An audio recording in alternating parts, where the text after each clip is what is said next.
Hello मेरे प्यारे बच्चों, सुभागी देवी माध्यमिक विद्यालय इंटरमीडिएट कॉलेज इलाहाबाद महाराजगंज के आज के इस ऑनलाइन क्लास में कक्षा 8 के समस्त छात्र छात्राओं का बहुत बहुत स्वागत है। डियर स्टूडेंट, मैं इंसान अली, सुभागी देवी माध्यमिक विद्यालय इंटरमीडिएट कॉलेज इलाहाबाद महाराजगंज, आज के इस ऑनलाइन क्लास में आप लोगों का बहुत बहुत स्वागत करता हूँ। डियर स्टूडेंट, आज हमें कक्षा 8 इंग्लिश टेक्स्ट बुक चैप्टर 15 अध्याय 15 क्लेवर फॉक्स, डियर स्टूडेंट, इसी के विषय में हमें और आपको अध्ययन करना है, हमें और आपको पढ़ना है। डियर स्टूडेंट, जैसा कि पिछले ऑनलाइन क्लास का अवलोकन आप लोगों ने किया, मेरे पिछले ऑनलाइन क्लास को आप लोगों ने देखा, समझा और बारंबार आपको बताया जाता है, सजेशन दिया जाता है, एडवाइस दिया जाता है कि अगर ऑनलाइन क्लास में कोई दिक्कत उत्पन्न हो रही है, आपको कोई परेशानी हो रही है, कोई समस्या उत्पन्न हो रही है, या कोई पैराग्राफ, कोई पैसेज, कोई चैप्टर, कोई स्टैंजा अगर आपके समझ में नहीं आ रहा है तो बारंबार आपको सुझाव दिया जाता है कि या तो आप उस चैप्टर के उतने भाग का फ़ोटो खींचकर व्हाट्सएप ग्रुप में सेंड करें और उसमें लिख दिया करें कि सर ये पैराग्राफ या ये पैसेज या ये स्टैंजा समझ में नहीं आया है, इसका पुनः अन्य मेथड से वीडियो बनाकर भेजिए ताकि हमारे समझ में आए। तो डियर स्टूडेंट, जब हमें आपके ऐसे प्रॉब्लम सामने आएंगे हमारे, तो मैं आपकी समस्या का समाधान करने का भरपूर प्रयास करूँगा। लेकिन सबसे पहले हमें समस्या से अवगत होना है। आप हमें अपनी समस्या से अवगत कराएंगे जिससे कि मैं आपके सिलेबस को, आपके उस टॉपिक को पुनः एक न्यू प्रकार से वीडियो बनाकर आपके व्हाट्सएप ग्रुप में सेंड कराएं। तो आप लोग इतना ध्यान रखिए, जो भी चीज़ें समझ में ना आ रही हो आप उससे व्हाट्सएप ग्रुप में या मेरे पर्सनल नंबर पर बताएं ताकि मैं उसे पुनः समझाने का प्रयास कर सकूं। प्रॉब्लम न सेंड करने का मतलब क्या है कि हम अध्यापक बंधु या अध्यापिकागण यह समझ लेते हैं कि जो भी चीज़ें पढ़ाई जा रही है आप उसको समझते हैं, जानते हैं, भली भांति उसको समझ रहे हैं। तो डियर स्टूडेंट, आइए टॉपिक पे आते हैं। मेरे पिछले ऑनलाइन क्लास में डियर स्टूडेंट आप लोगों ने देखा, आप लोगों ने पढ़ा, आप लोगों ने समझा कि जब सभी जानवरों ने बारी बारी से काम करके जंगल में एक चौड़ा और गहरा तालाब खोद दिया, गड्ढा खोद दिया, और जब लोमड़ी की बारी आई थी गड्ढा खोदने की तो लोमड़ी कहीं दिखाई नहीं दी, लोमड़ी कहीं छिप गई थी।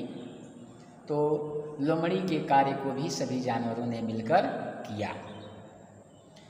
उसके बाद जब बरसात का समय आता है, बरसात होती है, तो वह पूरा गड्ढा जो जानवरों के द्वारा खोदा गया था वह पूरा गड्ढा पानी से भर गया। उसके बाद आप लोगों ने देखा कि जब अगले समय या अगले सत्र में, अगले साल में फिर सूखा पड़ गया।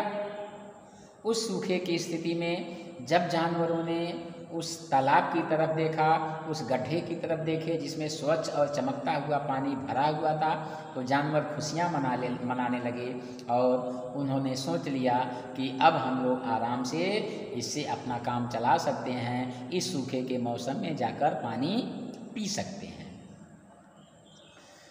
डियर स्टूडेंट, उसके बाद सभी जानवरों ने आपस में एक एग्रीमेंट रखा, एक बॉन्ड बनाए, उन्होंने मीटिंग बुलाई और आपस में समझौता किए कि देखिए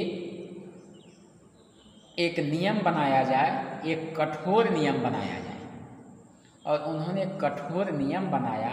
और नियम क्या था कि उन्होंने नियम में लिखा, नियम में एक्सप्लेन किए कि वे ही जानवर इस पानी का सदुपयोग कर सकते हैं, वे ही जानवर इस तालाब से पानी पी सकते हैं, वे ही जानवर इस तालाब के पानी का प्रयोग कर सकते हैं जिन्होंने इसे खोदने में सहायता किए हैं। जब ये बातें, ये एग्रीमेंट हो रहा था तो वह लोमड़ी झाड़ी में छिपकर ये सारी बातें सुन रहा था। उसके बाद क्या हुआ, लोमड़ी चूँकि सारी बात सुन लिया, उसके बाद अगले सुबह किसी भी जानवर के उस तालाब पर पहुंचने से पहले लोमड़ी वहां पहुंच जाया करता था और खूब ज़्यादा से ज़्यादा पानी पीकर जानवर के वहां पहुंचने से पहले ही चला आता था। धीरे धीरे लोमड़ी कई सुबह यह काम किया। हर सुबह जानवरों के जगने से पहले पहुंच जाता था तालाब पर और वहां से पानी पीता था और ढेर सारा पानी पीकर उसके बाद चला आता था। ऐसा रोज रोज करने से लोमड़ी निर्भीक हो गया, लोमड़ी बिल्कुल साहसी हो गया और वहाँ पानी तो पीता ही था, अपने गंदे पैरों से उसी में कूद जाता था और उसी में तैरता रहता था, जिससे कि पूरा पानी गंदा हो जाता था। उसके बाद जब कुछ जानवर, दूसरे जानवर पानी पीने के लिए आए तो उन्होंने देखा कि तालाब का सारा पानी बिल्कुल मडी माने होता है कीचड़ी, बिल्कुल धूल धूसरित था, बिल्कुल गंदा था। इतना देखने के बाद जंगल का राजा शेर पूछा कि ऐसा किस दुष्ट जानवर ने किया है, किसकी करतूत है ऐसा जिसने ऐसा किया है। तो डियर स्टूडेंट, यहाँ तक आप लोगों ने देखा था, जब जंगल का राजा शेर पूछा कि कौन सा दुष्ट यह कार्य किया, तो चूँकि कोई भी नहीं जानता था तो बोले कौन, बताए कौन कि किसने किया है। तो यहाँ तक आप लोगों ने देखा था। अब आइए अगले पैराग्राफ की तरफ चलते हैं। The tortoise however made up his mind to find out who the rascal was. The tortoise कछुआ, हाउ एवर किसी भी तरफ से, मेड अप हिज माइंड माने निश्चय किया, टू फाइंड और पता लगाने का, हु कौन, द रैस्कल माने बदमाश या दुष्ट, वाज माने था। The tortoise, however, made up his mind to find out who the rascal was. कछुए ने किसी भी तरह से उस बदमाश का पता लगाने का निश्चय किया। कछुए ने हर हाल में उस दुष्ट का पता लगाने का निश्चय किया। He hid all night long among the tall grass and brown stones near the edge of the water. He माने वह, hid माने छिप गया, all माने पूरी, नाइट रात, लॉन्ग लंबे, एमांग में, द टाल माने लंबी लंबी, ग्रास घास, एंड और ब्राउन भूरे, स्टोन्स माने पत्थर, नियर माने नज़दीक, द एज माने किनारे, ऑफ द वाटर माने पानी के। He hid all night long among the tall grass, वह लंबी घासों एंड ब्राउन स्टोन्स और भूरे पत्थरों में, near the edge of the water पानी के किनारे ना। देखिए, he hid all night long among the tall grass and brown stone near the edge of the water, वह पानी के किनारे लंबी घासें तथा भूरे पत्थर के समीप पूरी रात छिपा रहा। टोरटोइस यानी कछुआ क्या किया, पानी के किनारे लंबे घास तथा भूरे रंग के पत्थर के समीप पूरी रात छिपा रहा या छिप गया। पुनः इस पैराग्राफ को देखिए। The tortoise however made up his mind to find out who the rascal was. कछुए ने हर हाल में उस दुष्ट का पता लगाने का निश्चय किया।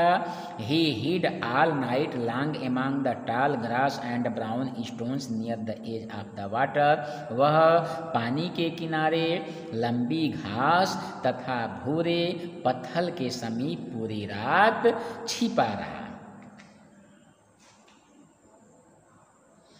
He tucked his nose and his feet and his tail under his sail, and he lay there still and quiet, looking just like one of the brown stones.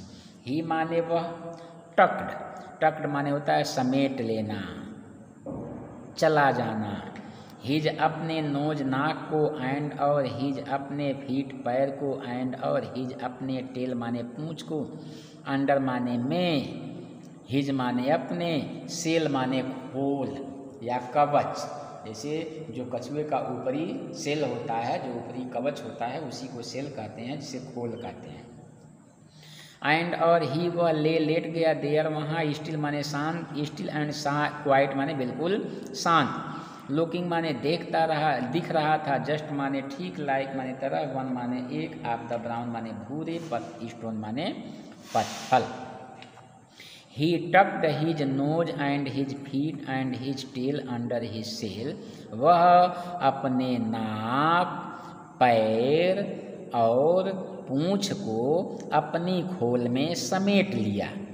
वह अपने नाक, पैर और अपने पूंछ को अपने खोल में छिपा लिया। And he lay their still and quite, और वह वहाँ बिल्कुल शांत पूर्वक पड़ा रहा, लेटा रहा या लेट गया, looking just like one of the brown stone, और ठीक एक भूरे पत्थल के समान वह दिख रहा था। पुनः इस पैराग्राफ का अवलोकन करिए। He tucked his nose and his feet and his tail under his sail. वह अपने नाक, पैर और अपनी पूंछ अपने खोल में समेट लिया। And he lay their still and quite, और वह वहीं पर शांति पूर्वक लेट गया, looking just like one of the brown stone, और वह बिल्कुल एक भूरे रंग के पत्थल के समान दिखाई दे रहा था। आगे आते हैं अगले पैराग्राफ की तरफ। Early in the morning the tortoise peeped from his shell and saw the fox jump into the pool.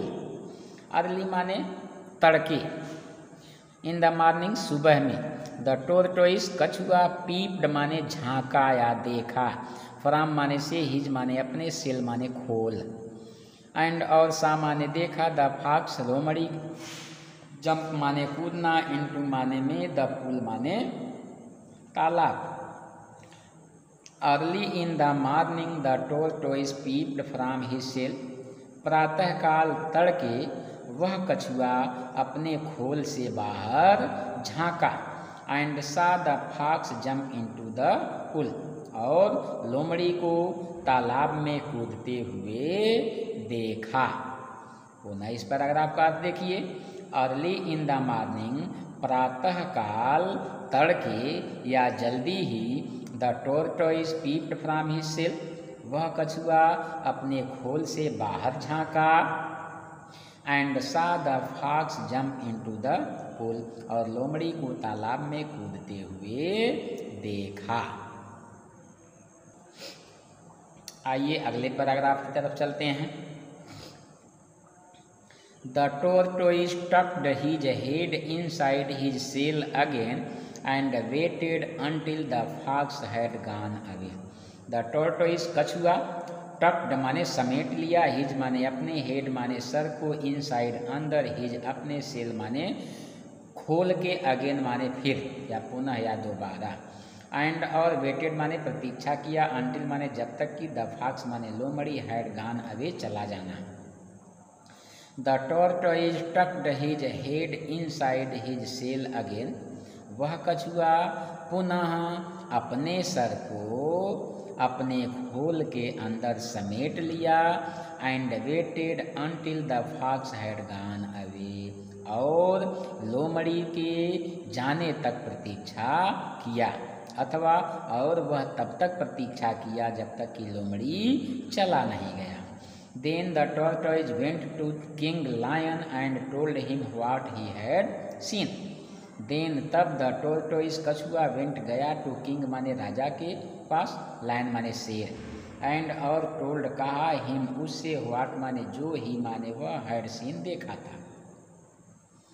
Then the tortoise went to King Lion तब कछुआ राजा शेर के पास गया and told him what he had seen, और उसने जो कुछ भी देखा था उसे उसको बताया।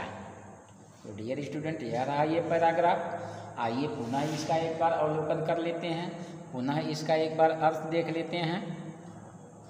The tortoise tucked his head inside his shell again, कछुआ फिर अपने सर को अपने खोल में अंदर समेट लिया and waited until the fox had gone away, और तब तक प्रतीक्षा किया जब तक कि लोमड़ी चला नहीं गया। Then the tortoise went to king lion तब कछुआ राजा शेर के पास गया and told him what he had seen, और जो कुछ भी उसने देखा था उसे उस बात को जंगल के राजा शेर को बताया।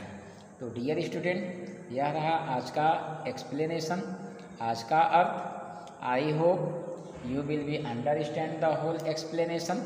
मुझे आशा है कि आपको यह पूरा अर्थ समझ में आया होगा। आपको बिल्कुल हार्टिली मनो दशा बिल्कुल एकाग्रचित्त करके, बिल्कुल लीन होकर आप इस अर्थ को सुनेंगे, पढ़ेंगे, समझेंगे तो निसंदेह, चूँकि यह एक कहानी है तो निसंदेह आपको इसके अर्थ समझ में आएंगे। ज़रूरत यह है कि आपको अपने माइंड को कंसंट्रेट करना होगा, अपने माइंड को ध्यान से इस विषय पर लगाना होगा, और जब आप कंसंट्रेट होकर बैठेंगे किसी भी सब्जेक्ट की पढ़ाई के लिए, किसी भी सब्जेक्ट के अध्ययन के लिए, तो निसंदेह आपको सारी चीज़ें समझ में आ जाएगी। तो एकाग्रचित्त होकर, सिंगल माइंडेड पर्पज मैन होकर आप इसके अर्थ को सुनिएगा, ध्यान दीजिएगा। आपको अवश्य इस पैराग्राफ का या इस चैप्टर का अर्थ समझ में आएगा। तो आई होप, मुझे आशा है कि आप ऐसा ही करेंगे, और मुझे इस बात की भी आशा है कि आपको इसके अर्थ समझ में आ रहे होंगे। अगर कोई दिक्कत होगी तो आप हमें इन्फॉर्म करिएगा। धन्यवाद।